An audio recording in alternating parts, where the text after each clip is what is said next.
Salmo 23. Só ajeitando aqui. Vamos ficar de pé, vamos ler esse texto de pé.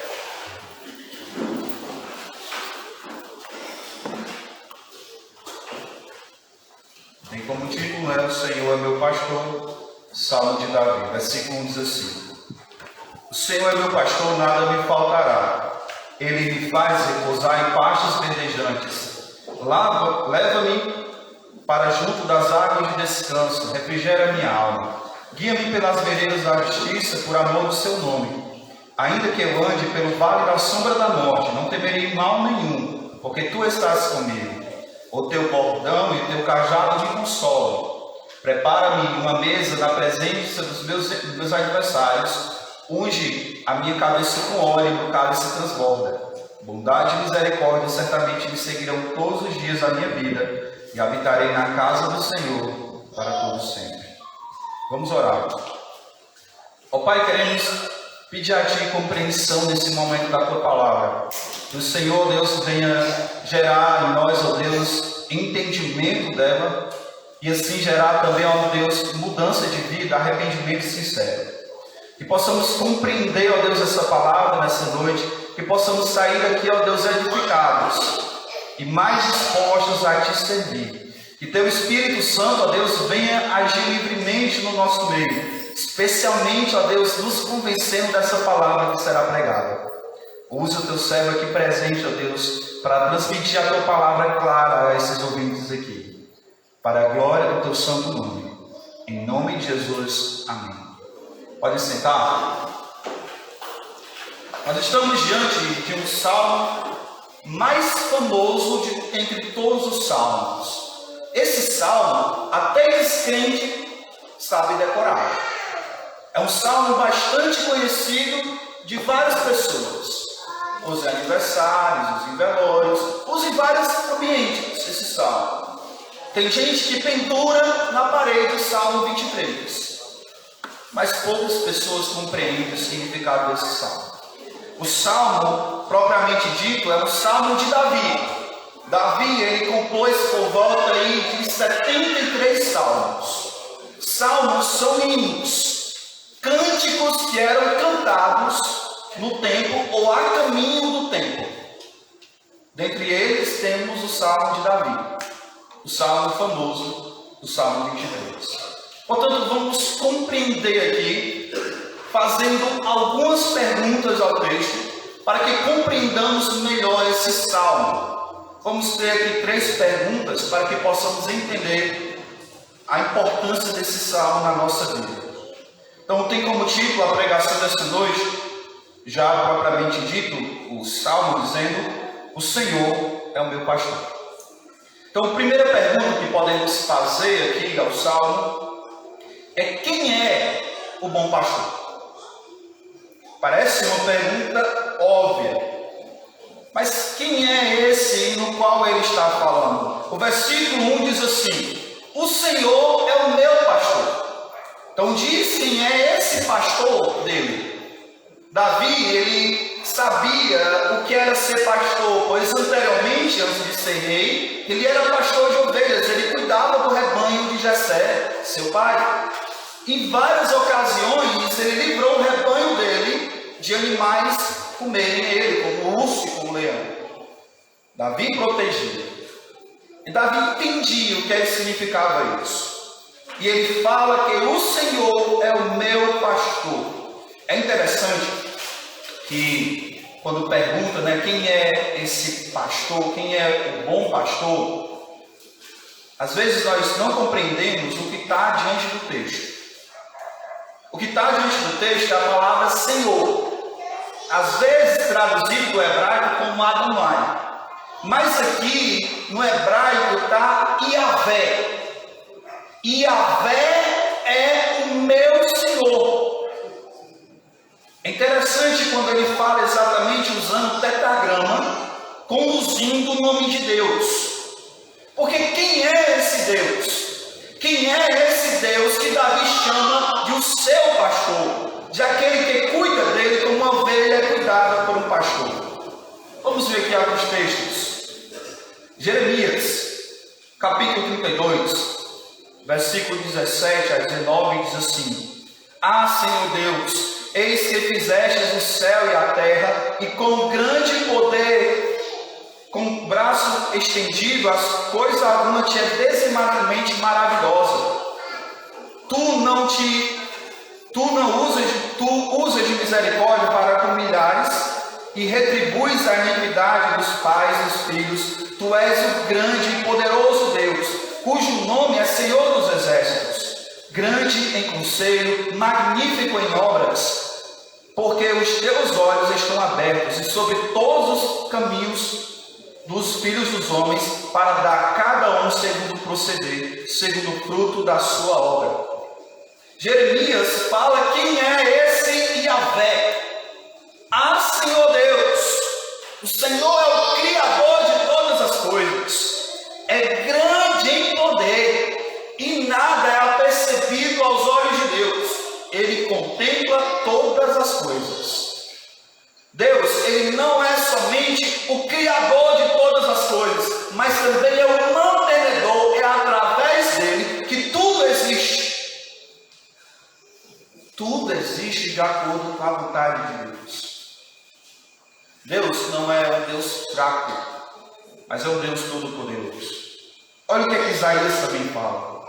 Isaías 40, versículo 11 ao 26, diz assim: Como o pastor apacentará o seu rebanho, entre os seus braços acolherá os cordeirinhos, e os levará no seio, os que amamentam ele guiará mansamente.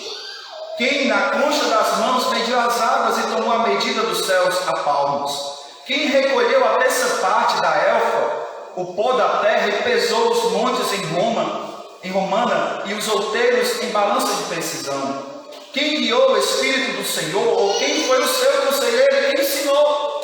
Imagina, Deus criar todas as coisas. Quem foi que ensinou Deus a fazer tudo isso?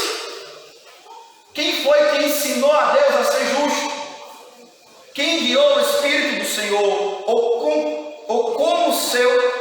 como seu conselheiro ensinou? Quem tomou ele conselho para que ele desse compreensão? Quem instituiu na vereda do juízo e lhe ensinou a sabedoria, e lhe mostrou o caminho do entendimento? Eis que as nações são consideradas por ele como um pingo que cai de um balde, e como um grão de pó na balança. As ilhas são como pó fino que se levanta, é como poeira. As nações perante Deus é como um pingo que cai em balde. Pequeno, não é nada. As ilhas, grandes ou pequenas, para eles é como pó. É uma poeira que ele tira. Perceba a imensidão desse Deus. Nem todo o Líbano basta para queimar, nem os seus animais para o holocausto. O Líbano era onde tinha completamente a Deus. 17. Todas as nações são perante ele como coisas que nada não é nada. Ele as considera menos do que nada, como vaca. Perante Deus, as nações, imagina aí as grandes nações do nosso tempo: Rússia, Estados Unidos, Coreia do Sul, Europa, América do Sul. Perante ele, isso é nada. Não há nação que se levante contra Deus. Ele possui todo o poder diante dos homens. Perante ele, as nações é um vácuo, é um nada.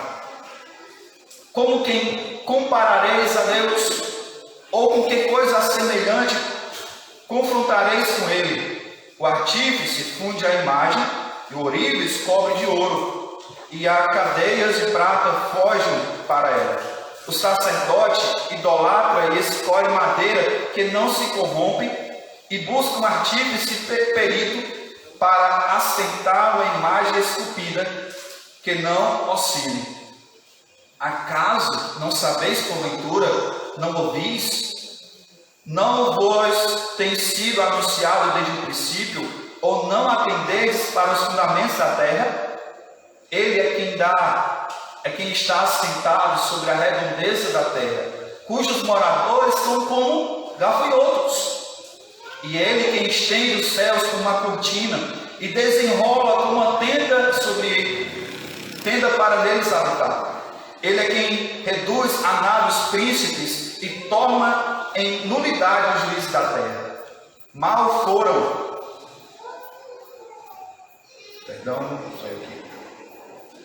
Mal foram plantados e semeados, mal se arraigou na terra o seu tronco, já se secam. Quando o sopro passa por eles, é uma tempestade e os leva à palha.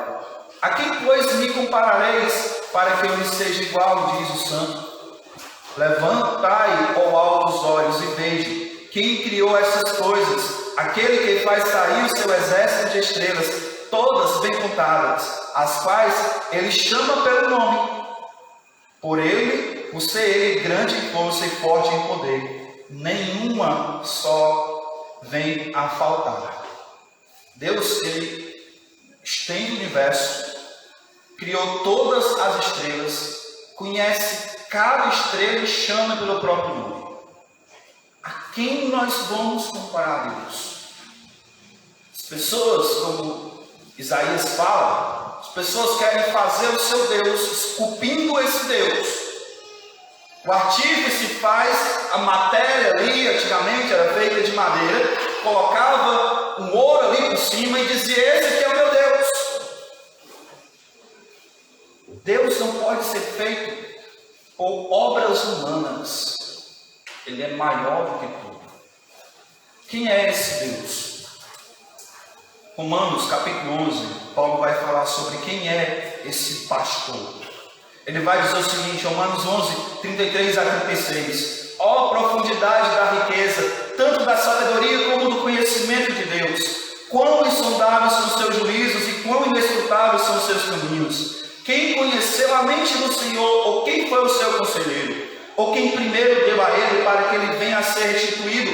Porque dele, por meio dele, para ele são todas as coisas. A ele, pois, agora eternamente. Amém. Perguntar a Jesus, quem é esse pastor? Apocalipse 1:8 diz: eu sou o alfa e o ômega, diz o Senhor Deus, aquele que é, aquele que era, aquele que há de vir, o Todo-Poderoso.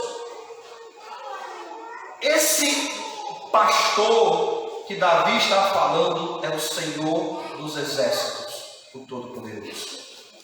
Se perguntarmos a Moisés, quem é esse pastor, Moisés? Ele vai dizer, aquele que destruiu todos os deuses do Egito e nos livrou, passando no Mar Vermelho, abrindo o Mar Vermelho para poder entrar. Se perguntar a Josué, Josué, quem é esse pastor? É aquele que nos deu a vitória para entrarmos em Canaã. Se perguntarmos a Davi, quem é esse pastor? Ele vai dizer, ele e o Senhor Yahvé é o meu pastor. Se perguntarmos a Elias, é aquele que me levou na carruagem de fogo. Se perguntarmos a Pedro, é aquele que foi pendurado na cruz. Esse é o nosso pastor. A grandeza dele, a majestade dele é revelada. Imagine um ser do nada, no nada existia. Ele cria todas as coisas e todas as coisas rege com as suas leis naturais que ele mesmo criou. E ele não só cria, mas faz com que tudo isso aconteça. Quem é que imagina a Terra com todo esse peso navegar nesse universo? Deus sustentando pelo poder dele, pela palavra dele.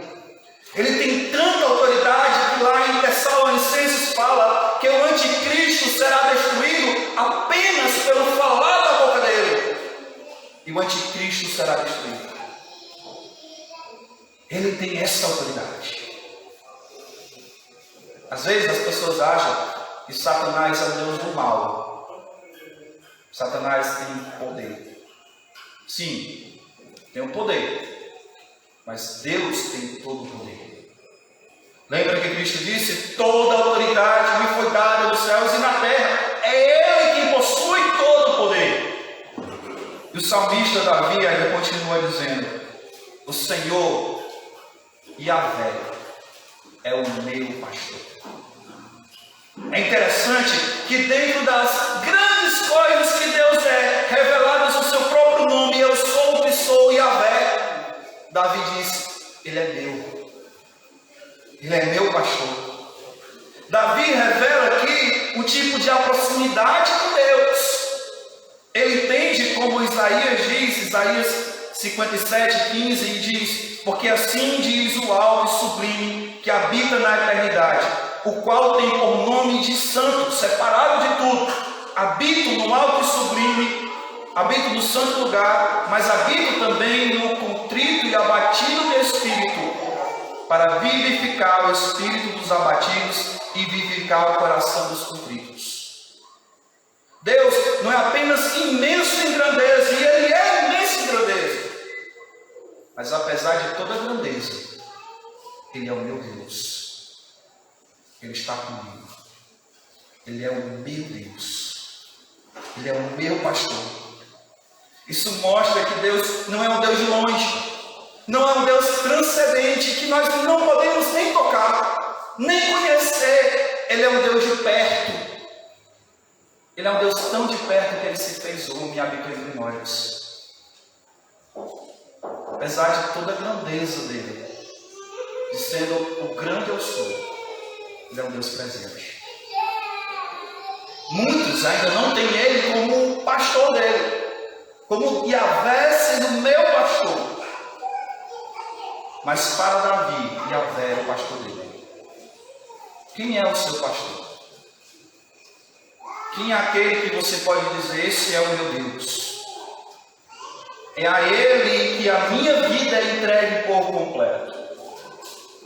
Quem é o pastor seu? Quem é o seu pastor?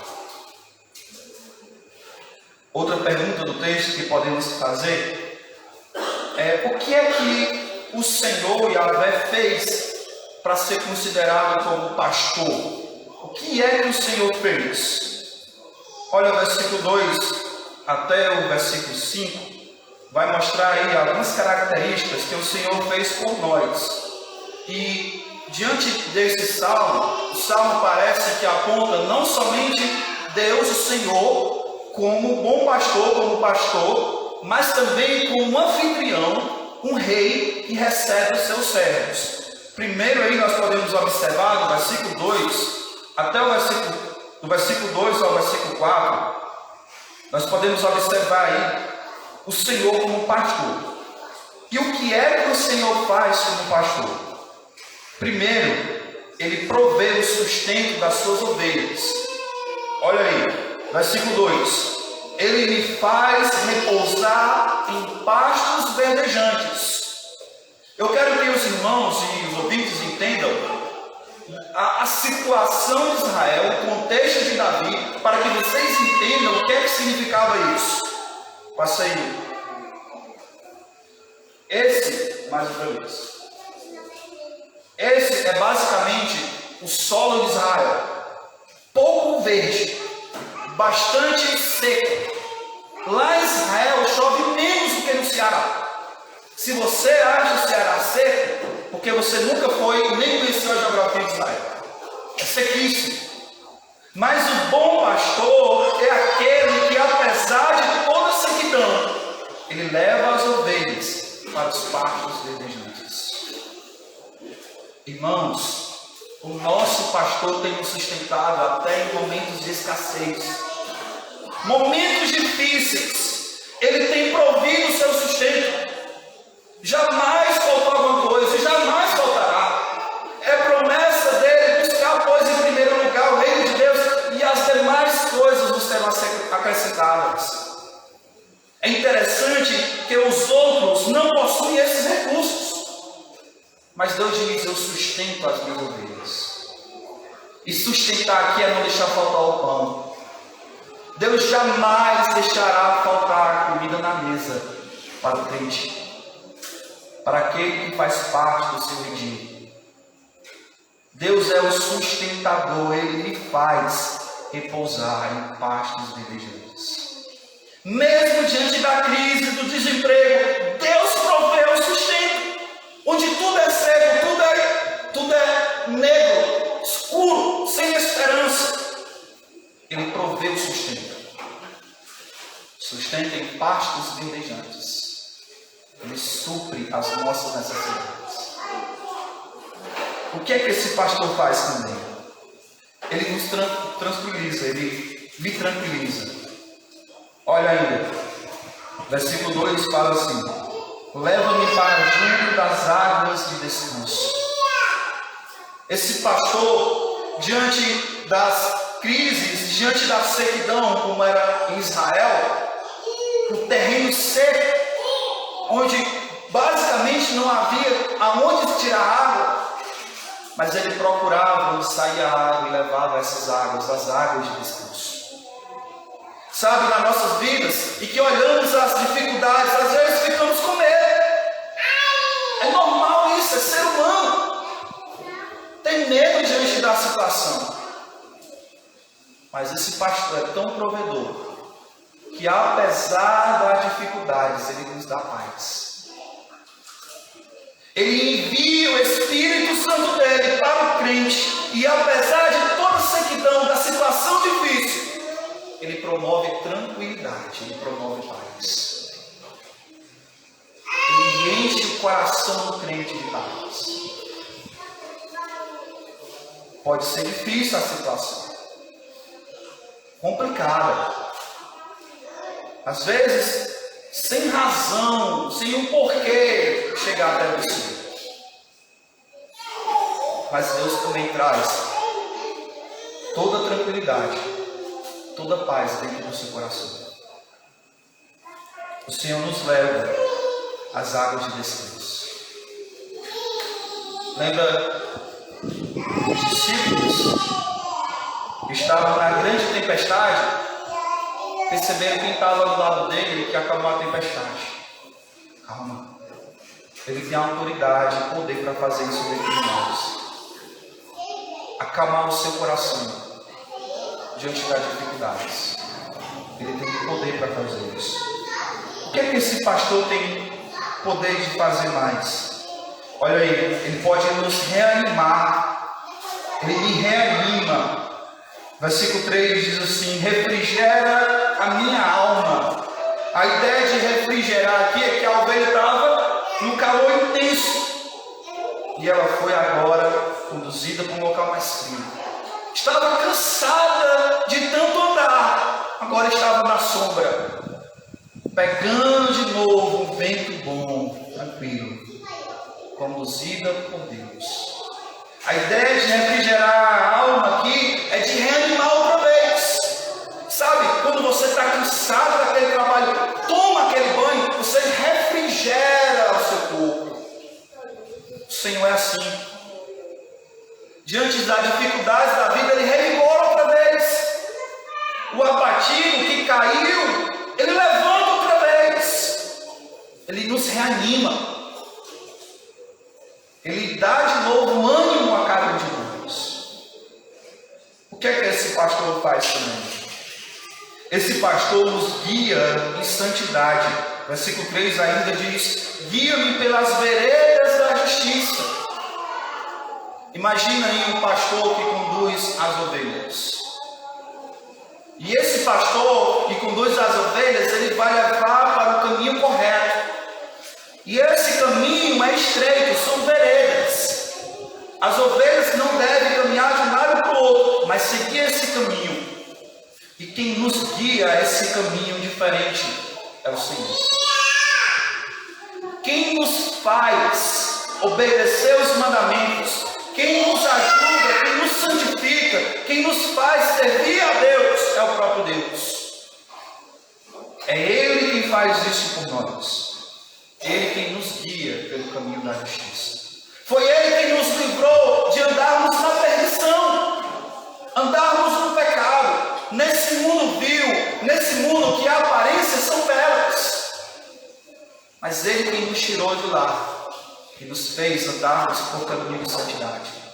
Foi o Senhor que tirou do mundo para mostrar a você qual o caminho certo a seguir. E se você nessa noite não está nesse caminho, você não está no caminho do céu. Porque para ir para o céu é necessário andar nesse caminho de justiça. É o Senhor que nos conduz a esse caminho. Por que Ele faz isso? texto fala também, no versículo 4, ele diz, ou versículo 3 ainda, por amor do seu nome. O pastor, ele faz todas essas coisas que nós já vimos até aqui, por amor dele mesmo. Não é que Deus, ele, de fato, ele ama as ovelhas dele, ele nos ama. Mas o propósito principal em Deus fazer tudo isso conosco, nos guiar nas veredas da justiça, nos reanimar, nos tranquilizar e nos sustentar, é por amor ao seu nome. Deus tem um compromisso, e esse compromisso é com Ele mesmo.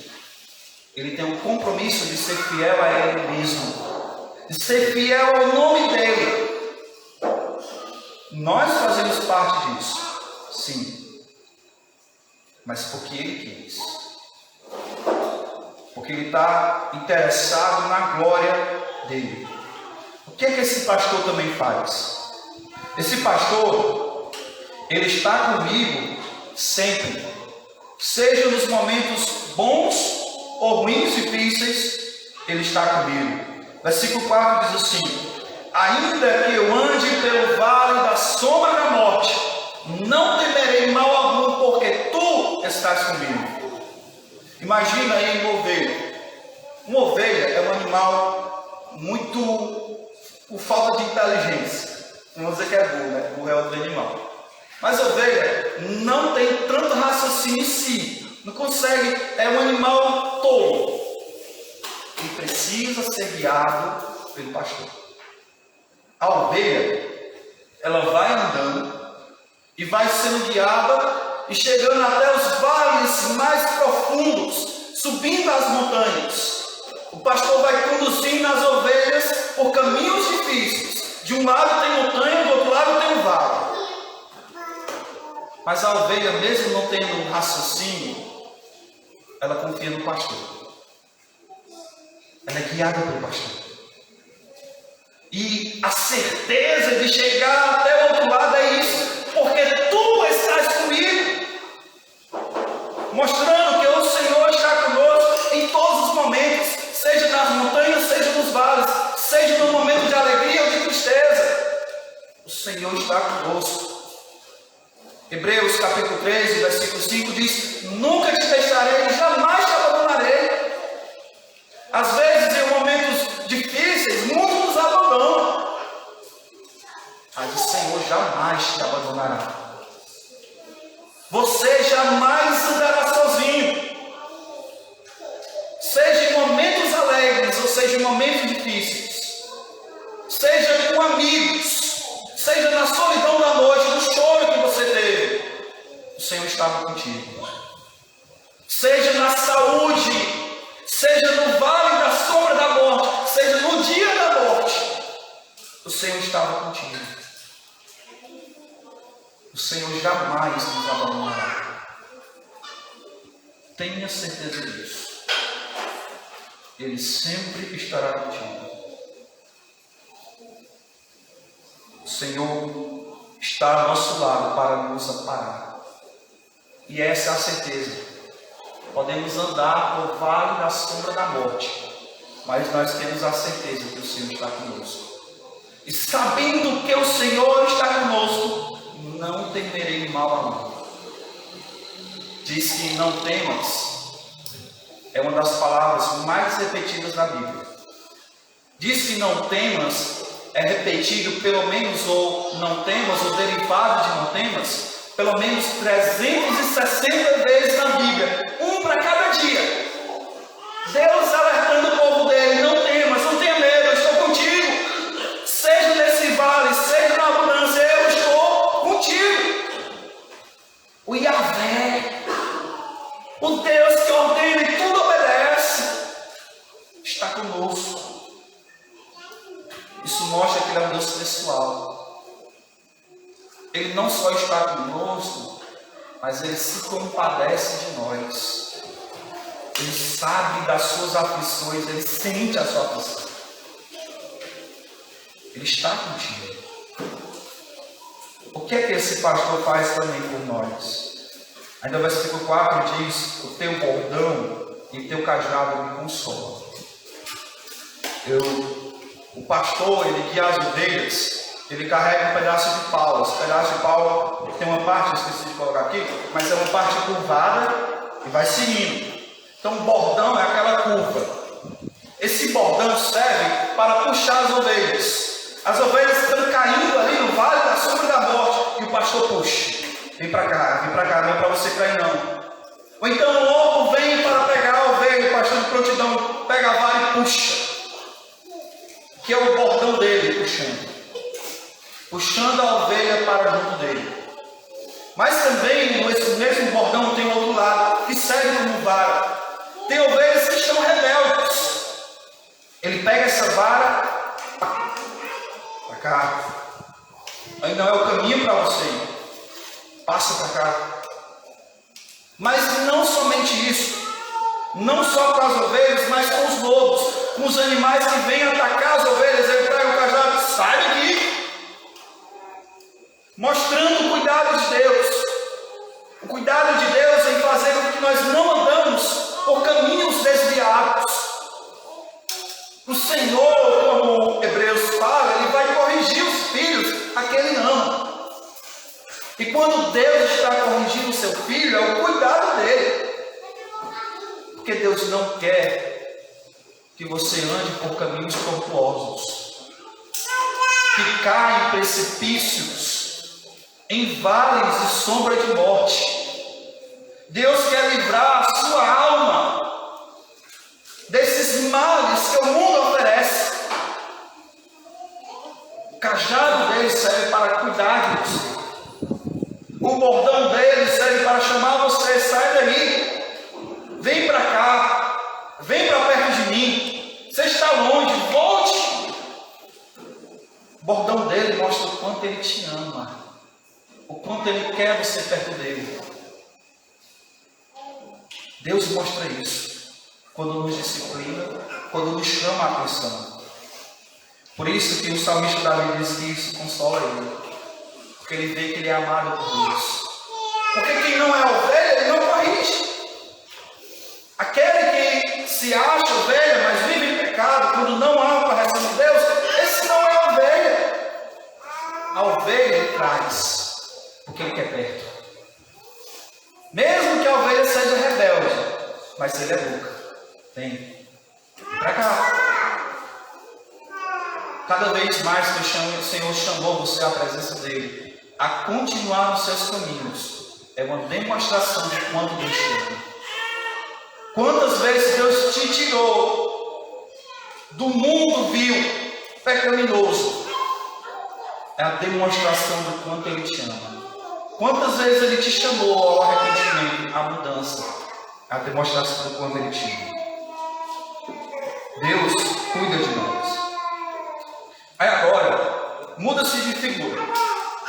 Temos a figura do pastor, agora a figura é de um anfitrião, um rei que recebe em seu castelo alguns dos soldados ou alguns dos servos dele.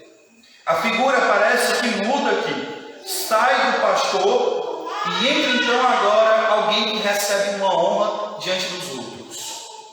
Olha aí, nós podemos observar que agora esse que é o anfitrião, ele recebe esse outro com honras. Primeiro, ele recebe com honra na presença dos seus adversários. Versículo 5 diz assim: prepara-me uma mesa na presença dos meus adversários.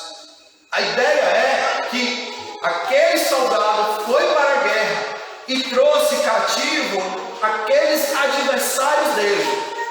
E diante do rei, o rei prepara um banquete para que aquele soldado seja honrado diante dos seus adversários. A ideia que é que Deus ele faz com que nós sejamos mimados por Ele. Interessante isso. E Ele nos honra diante dos adversários. Aqueles que humilharam você, aqueles que foram contra as suas coisas, que falaram mal, que pensaram mal de você. Deus está dizendo: eu vou preparar uma mesa diante deles. para que você seja honrado. Aqui não é a ideia do triunfalismo, mas é a ideia do juízo final. Aqueles que zombaram da sua fé, um dia reconhecerão diante de todos que Deus honrou você, que Deus estava contigo. Por isso, não olhe os seus inimigos, se eles prosperam ou não prosperam. Deus vai honrar você. Um dia eles vão ser levados cativos, estarão diante da mesa e você será honrado. A ideia que Deus nos dá é essa, de uma honra diante dos inimigos. Deus nos abençoa de tal forma que os inimigos ficarão envergonhados. Glória ao nome de Deus por isso. Ele também, além de fazer isso conosco, nos honrar diante dos inimigos, Ele cura toda dor. E o versículo 5 ainda continua: unge a minha cabeça com óleo. A unção era feita em alguns aspectos, mas geralmente era feita por doenças. Há pessoas que tinham algum tipo de doença e era colocado os óleos para que aliviasse a dor da pessoa. Então era colocado esses óleos sobre a pessoa. Então a ideia aqui de colocar unge a minha cabeça com óleo é essa ideia de Deus curando a gente. Curas de Deus não só são curas de corpo, o nosso corpo físico. Sim, Deus tem nos curado, nós temos orado por pessoas e tem visto a ação de Deus em curar pessoas. Mas há curas profundas, curas da alma, há vícios que estão ligados dentro da pessoa. E o Senhor tem ungido cabeças, tem libertado pessoas de ofícios, tem curado fisicamente, tem concedido perdão de amarguras. É o Senhor ungindo a cabeça com óleo, é curando, é cicatrizando daquelas dores. É o Senhor ungindo a cabeça com óleo. O soldado vindo às guerras todo estilhaçado, sangrando, o seu rosto todo cortado, e para aliviar a dor, o rei colocava o óleo. Talvez diante de batalhas, dias difíceis, tem causado dores a você. Mas o Senhor, com seu óleo, pode curar. Pode curar famílias desestruturadas. Pode curar mágoas não resolvidas. O Senhor pode curar dores que só você sabe que aquilo dali foi dolorido. Mas o Senhor pode curar todas elas. O Senhor pode curar enfermidades. Sim, Ele pode. Ungindo a nossa cabeça com óleo. O Senhor tem nos honrado grandemente. O Senhor também tem feito, nos dado alegria, grande felicidade. O texto diz que o meu cálice transborda. Esse soldado está lá nessa honra, na presença dos seus adversários. O rei unge ele com óleo, sarando as dores dele e enche o cálice dele de vinho. Esse soldado agora ele festeja, está alegre. É o Senhor que tem enchido o meu cálice, quem tem me dado alegria. Quem tem me feito festejar é o Senhor. É o Senhor estando comigo. O Senhor tem feito tudo isso por nós. Por isso que o salmista Davi diz: o Senhor é meu pastor. E parece que está alegre fazendo isso. A ideia que tem é ele compara que aos outros deuses, Dagon, Baal, Astarote, Né. Ele compara todos esses deuses e diz: olha, esse Deus aí não faz o que o meu faz. O meu Deus é o verdadeiro Deus, o meu pastor é o Senhor. Ele se compara a isso. Aí o que é que Davi faz? por fim, e é o que nós devemos fazer.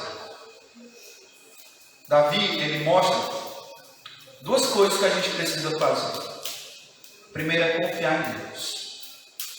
Versículo 6 diz assim: bondade e misericórdia certamente nos seguirão todos os dias da minha vida.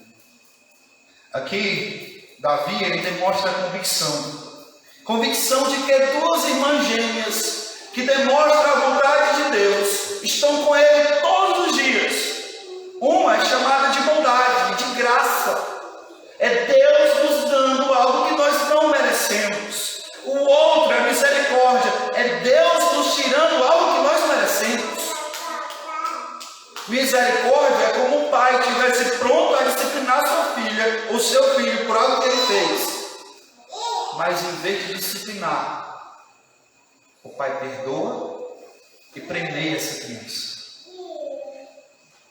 Bondade e misericórdia, Davi diz, certamente. E essa palavra aqui faz toda a diferença. Davi tinha a convicção que Deus é bom, que Deus é misericordioso, que Deus seria bom e misericordioso com ele todos os dias. Essa palavra é para você crer na providência de Deus. Olhe o seu passado. Deus proveu todas as coisas. Certamente Ele proverá no futuro. A bondade e a graça de Deus estão com vocês todos os dias. Não vai faltar. Jamais faltará a bondade e misericórdia de Deus para com as ovelhas. Por fim, o que nós devemos fazer é sermos devotos a Deus. Entregarmos a nossa vida a Deus. Versículo 6 final diz assim: e habitarei na casa do Senhor para todo sempre. Davi, com essa convicção de que bondade e misericórdia seguiriam ele todos os dias, ele diz: eu estarei com o Senhor todos os dias. Davi diz: eu entrego a minha vida a Ti, ó Deus. Habitar na casa do Senhor tinha um templo, que era a habitação da Shekinah de Deus. Deus habitava ali, uma figura de Cristo que viria. Mas a ideia que Davi está dizendo: eu vou entregar a minha vida por completo ao Senhor. Eu vou habitar, a minha vida estará diante do Senhor todos os dias. Tenho a certeza desse Deus tão grandioso, tão bondoso, que Deus requer de nós a entrega. Deus requer que você entregue a sua vida por completo a Ele. Confie nele, entregue o caminho a Ele e mais Ele fará. Portanto, o meu desafio nessa noite para você é esse: confie no Senhor, confie na bondade, na misericórdia dEle. Certamente Ele estará contigo todos os dias. Entregue a sua vida ao Senhor. Entregue a sua vida diante do altar do Senhor. Que a sua vida seja a vida do Senhor e não dos seus queridos. Eu quero finalizar dizendo que o Senhor é o meu pastor e é pastor de muitos aqui presente, mas talvez não seja o seu. Talvez toda essa graça, essa bondade que nós vimos aqui ainda não esteja presente na sua vida. Portanto, vamos abrir ali em João capítulo 10.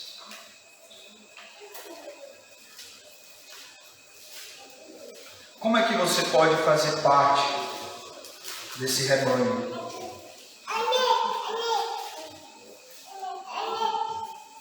João capítulo 10. E é tão interessante, irmãos, que Jesus se declara como meu pastor. Aquele pastor que Isaías falou, aquele pastor que Davi falou, está revelado em Jesus Cristo. Aquele pastor que Moisés falou, está revelado em Jesus Cristo. Aquele pastor que Jeremias falou, está revelado em Jesus Cristo. João capítulo 10, versículos 7 a 8 a 18 diz assim: Jesus, pois, lhes afirmou de novo: em verdade eu te digo, eu sou a porta das ovelhas. Todos que vieram antes de mim são ladrões e salteadores. As ovelhas não lhes deram ouvidos. Eu sou a porta. Se alguém entrar por mim, será salvo. Entrará e sairá e achará pastagem. O ladrão vem somente para roubar, matar e destruir. Eu vim para que tenha vida e tenha abundância. Eu sou o bom pastor dá vida pelas ovelhas. O mercenário que não é pastor, a quem não pertence às ovelhas, vê o lobo e abandona as ovelhas e foge. Então o lobo as arrebata e dispersa. O mercenário foge porque é mercenário e não tem cuidado das ovelhas. Eu sou o bom pastor, conheço as minhas ovelhas e elas conhecem a mim. Assim como o Pai me conhece a mim, eu conheço o Pai. Eu dou a minha vida pelas ovelhas. Ainda tem outras ovelhas, não deste aprisco, não de Israel. A mim convém conduzi-las. Elas ouvirão a minha voz e haverá um rebanho no pastor. Por isso o Pai me ama, porque eu dou a minha vida para reassumir. Ninguém tira de mim, pelo contrário, eu espontaneamente a dou. Tenho autoridade para entregar e autoridade para reavê-la. Este mandamento recebi de meu Pai. Jesus diz: Ele é o bom pastor. Ele é o bom pastor e entregou a sua vida pelas ovelhas. Jesus se entregou para morrer na cruz pelos seus pecados. Jesus morreu na cruz para conduzir você para o redil dele, para que você pudesse ser parte do rebanho dele. As ovelhas, versículo 16, ainda tenho outras ovelhas desde a pista. A mim convém conduzi-las. Elas ouvirão a minha voz. Essa voz é: se arrependa dos seus pecados. Essa voz é: creia no Evangelho. Creia que Cristo morreu pelos seus pecados. Ele ressuscitou ao terceiro dia. Creia no Evangelho. Essas que seguem a voz do pastor é que são a ovelha de Deus. Eu quero convidar você a ser parte dessa rebanho. Ao ouvir a voz do pastor, se arrependa dos seus pecados, volte-se para ele. Ouça a voz do bom pastor. Ele deu a vida para perdoar os seus pecados. Ele quer ser o seu pastor. Ele ainda não é, ele quer ser. Portanto, ouça a voz dele. Se arrependa dos seus pecados. Creia no que Cristo fez por você. E venha participar desse rebanho. Eu sou considerado como pastor, mas eu sou ovelha também. Eu faço parte desse redil aqui também. Faço parte desse rebanho. Eu não sou o maior pastor. Ele é o grande pastor. Portanto, o convite não é só esse: seja parte dessa igreja. Eu quero que seja isso. Não vou mentir. Mas o convite maior é: venha participar do rebanho de Cristo. Venha ser ovelha dele também. Venha receber esse privilégio que só tem quem é ovelha dele. Essa é a palavra que eu tenho para você nessa noite. Que essa palavra tenha tocado o seu coração. Vamos orar. Senhor Deus, peço a Ti, ó Deus, que foi ensinado nessa noite, venha, Deus, gerar frutos de arrependimento, frutos de confiança, que o Senhor Deus venha nos fazer descansar, ó Deus, na Tua vontade, no Teu cuidado.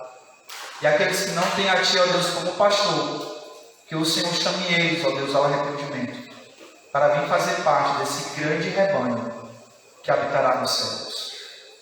Que o Senhor Deus nos guie, ó Deus, na Tua vontade, na Tua verdade. Em nome de Jesus. Amém.